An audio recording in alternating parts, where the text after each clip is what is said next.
Wanga atik ubigisun Wee, Wanga atik lalorum gisun Shaylin Shedders.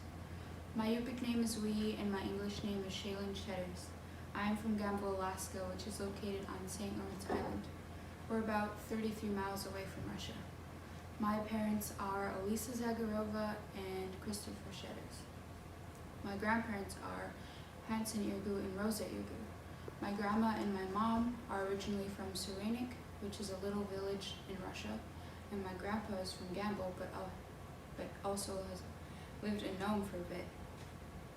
Today I'm going to be talking about teaching with cultural competence and why I believe every educator should try their best to do it.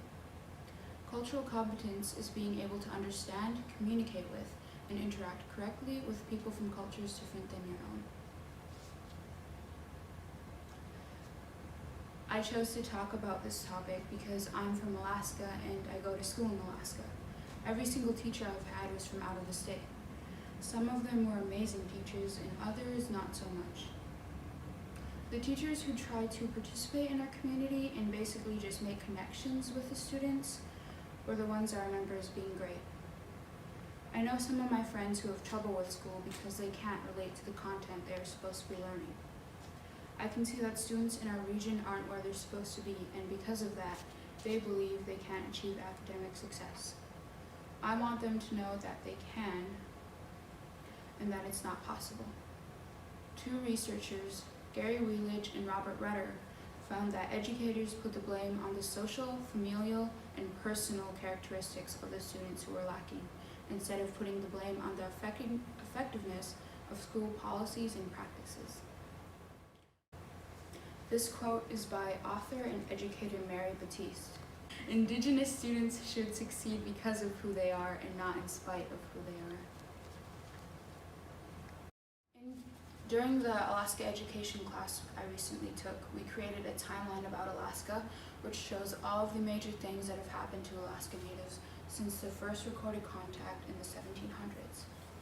The original timeline we had made in the class dated back to 14,000 years ago, and this one right here is only about 200 years. So just 70 more of these, and that's how long the original timeline was.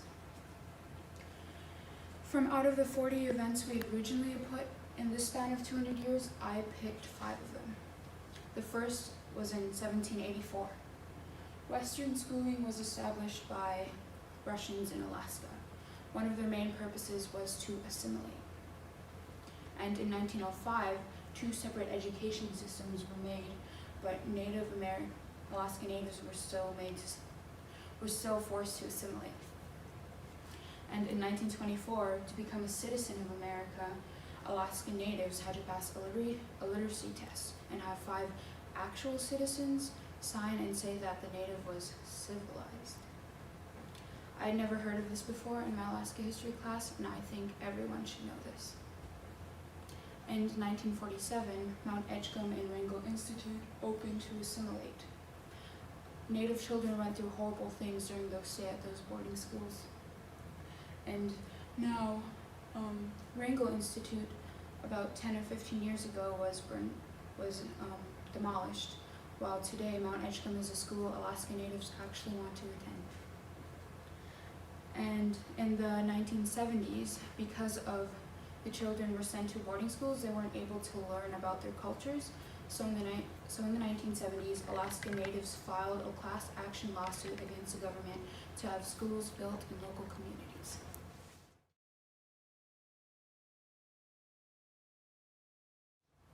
Here are 3 things that I believe educators should do in order to successfully teach with cultural competence. Educators should gain a strong foundation of background knowledge and use that knowledge to make connections with student culture in their teaching practices. Educators should recognize cultural differences as positive attributes which appropriate educational experiences can be built upon. They should also continually involve themselves in learning about the local community. By doing so, they can gain the right knowledge to provide integrated lessons. And because of that, the students will be able to understand and learn the content significantly better with the connections. Educators should also have positive relationships with their students. Once educators gain the background information, students will feel more trusting with their teacher. If students trust their teacher, they are more willing to take a risk in school and challenge the perspective of others. Then students can be able to perform better in school, which is what all teachers should expect from the very first day of class. High expectations will encourage students to work hard and become confident in themselves and their teacher. This can also help educators become better at their practice and enhance the whole learning environment. And last but not least, educators should reflect. They should be able to reflect on themselves and find ways to improve their teaching. They should also try to reflect on their biases, meaning they should have their culture in mind and be aware of possible differences. Doing so can help educators refrain from implicitly giving off the wrong vibe towards their students. In the Educators Rising book, it says that reflection includes a cycle of planning, instruction, assessment, and adjustment to enhance student learning. It's easy to neglect reflection, and if educators are not mindful, they can lose opportunities to learn about their students and improve their teaching performance. If or when I become a teacher, I hope to be able to do these things because all teachers should, no matter where they are teaching.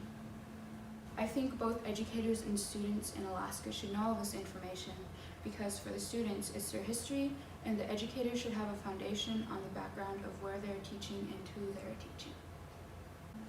My references include Educators Rising, Alaska State Standards for Culturally Responsive Teaching, Barb Amarok, Gary Wheeledge, and Robert Rudder, and Education Week. Thank you.